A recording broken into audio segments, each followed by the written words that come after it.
Bonjour Oscar Freisinger. Bonjour Nicolas. Comment ça va bien de Suisse?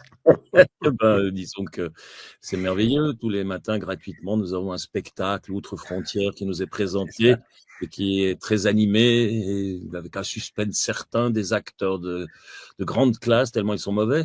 Bref, on a envie de chanter « Ah, ça ira, ça ira, ça ira, la République à la lanterne », quoi. Donc, Vu de Suisse, un des fondateurs de l'UDC, en tout cas le fondateur de l'UDC du Valais, qui est le canton d'Oscar Freisinger, évidemment. Oscar, je vais finir, et j'espère bientôt ne plus avoir à le présenter pour nos auditeurs le matin. Il viendra, en effet, comme vient de le dire Raphaël, une fois par semaine.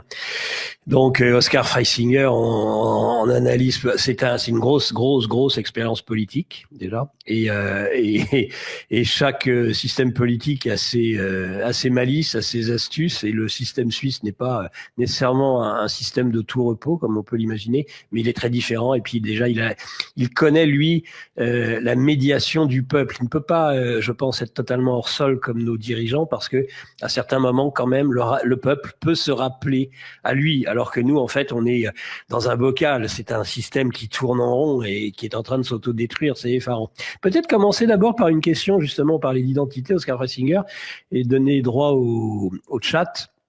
Un internaute qui écrit: ils ont voulu nous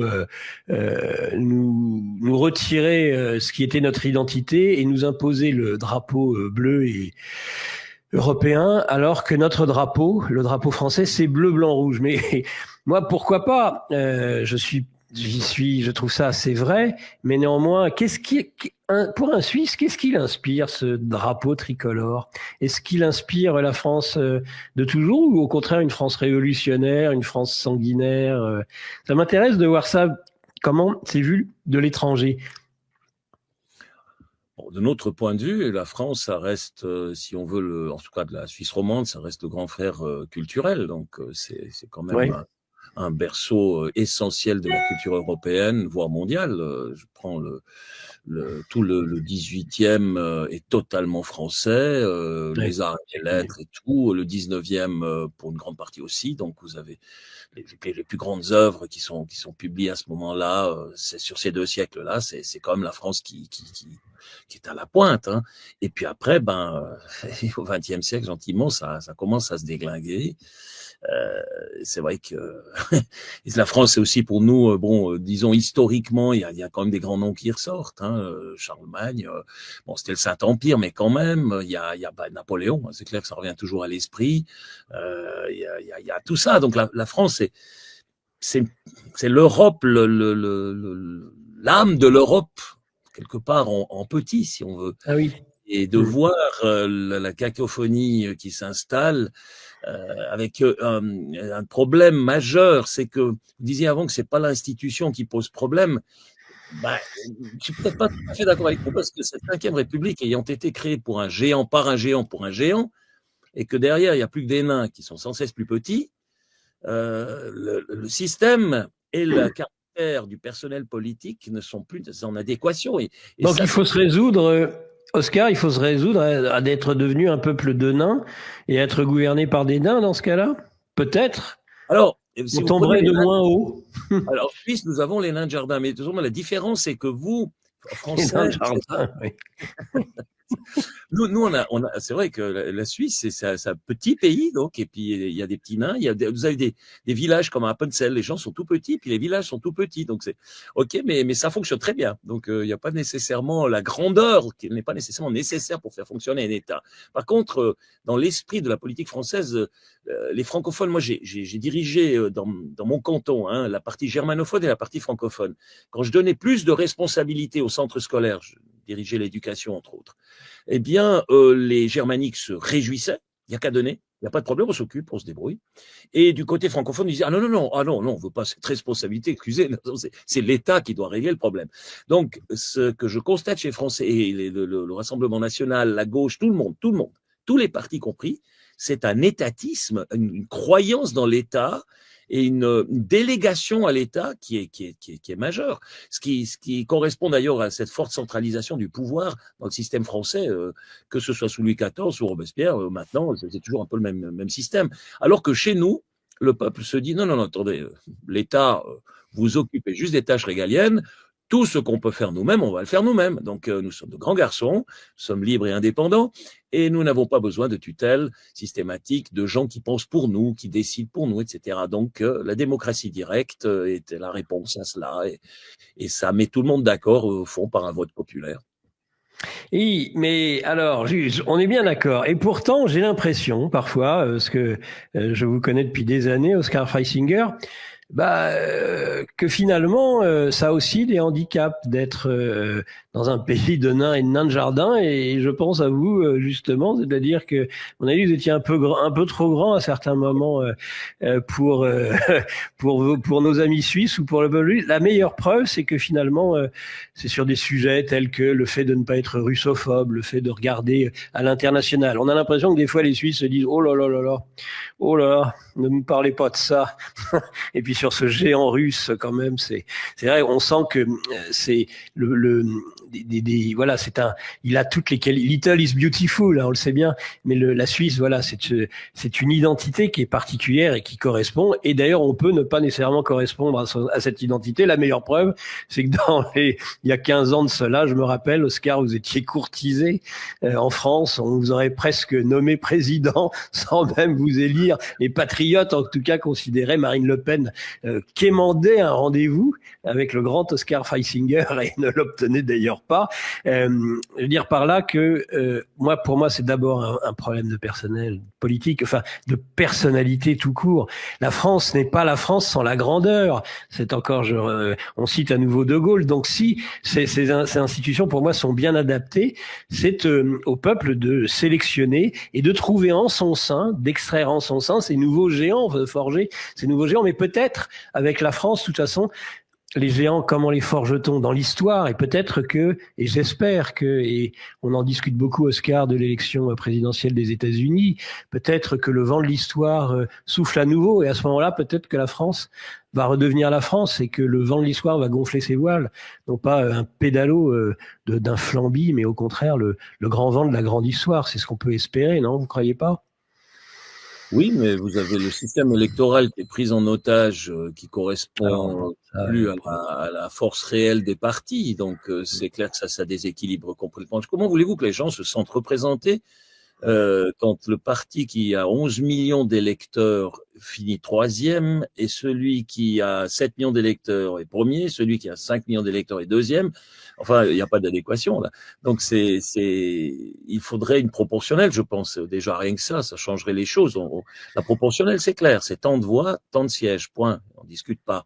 Après, on peut encore tricher sur les découpements comme font les Britanniques, c'est vrai. Mais ce que je trouve actuellement dramatique en Occident et dans beaucoup de pays de l'Occident, on se gausse de démocratie tout le temps. On parle d'état de droit et de démocratie, mais c'est en train de disparaître, pas par la violence, pas par un système totalitaire tel que nous l'avons connu dans le passé, mais par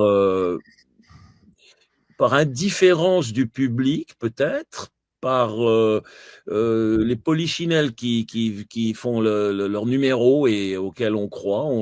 Et on préfère toujours un mensonge agréable à une vérité désagréable. Et les gens ont été habitués à un certain bien-être, etc. Et maintenant, tout à coup, ça commence à un peu mal tourner à force d'avoir permis à des gens qui étaient achetés d'arriver au pouvoir. Si vous prenez Macron, c'est un produit d'une certaine école de pensée qui est payée.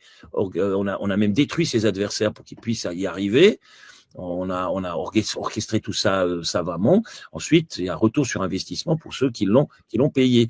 Donc, ce problème, c'est que vous voulez des géants? Oui, mais un géant, c'est quelqu'un qui se laisse pas acheter.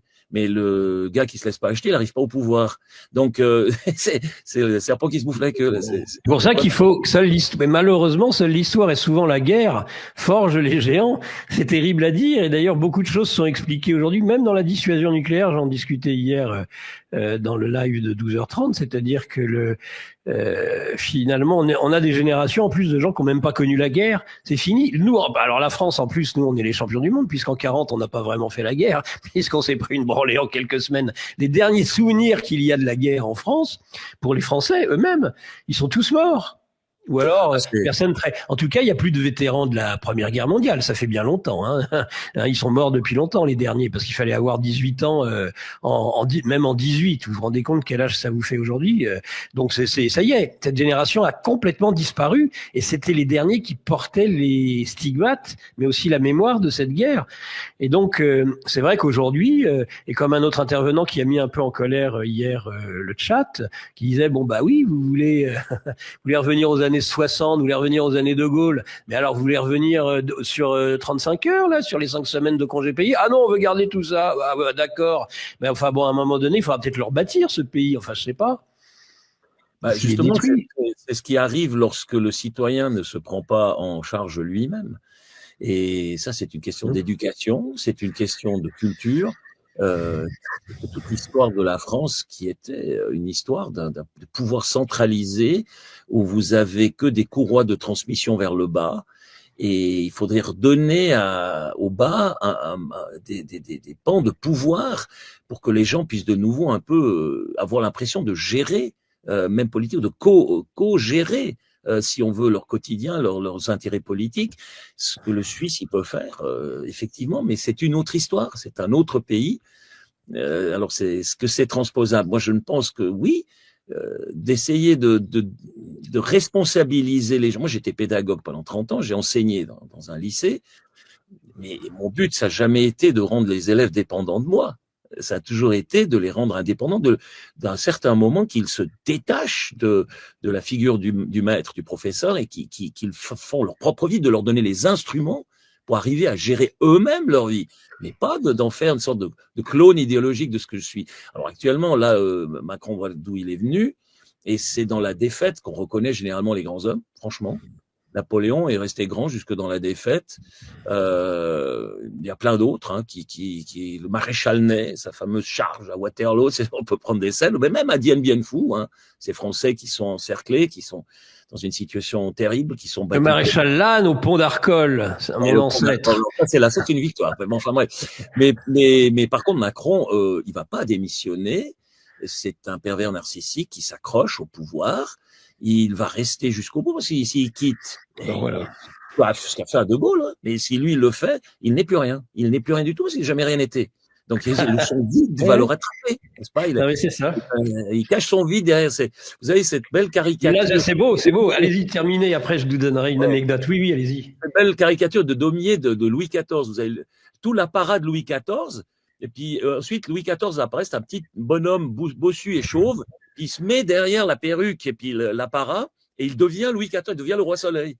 Donc c'est exactement ça. C'est la fonction c'est le faste de cette fonction qui nous permet d'avoir l'impression d'être quelqu'un. Et ce monsieur n'est personne. Alors donc, on pourrait dire, comme on avait dit nous d'un des ministres que nous avions, on disait un jour, c'était un certain Joseph Dice, c'était conseiller fédéral. Il y a une limousine qui avance et qui s'arrête devant le palais de l'ONU à New York. Personne n'en sort, et c'était Joseph Dice.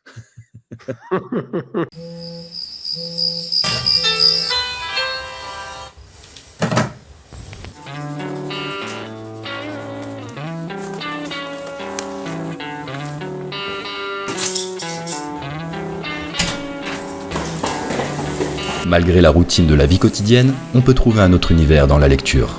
Un livre est une amitié, comme disait Proust. Il nous accompagne partout et nous transporte plus loin que nous pouvions espérer. Ça semble un peu cliché dit comme ça, mais oui, la lecture change la vie. C'est pourquoi avec Géopolitique Profonde, on vous propose notre revue mensuelle. En plus d'avoir les meilleures expertises sur les sujets essentiels de notre société, il y a aussi des solutions financières pour s'émanciper du système. On essaie de changer la vie de ceux qui nous lisent, intellectuellement comme matériellement. Quand les intérêts rencontrent la sympathie, c'est souvent une nouvelle amitié qui commence. Car on n'est pas là pour vous raconter des histoires, mais pour vous aider à écrire la vôtre.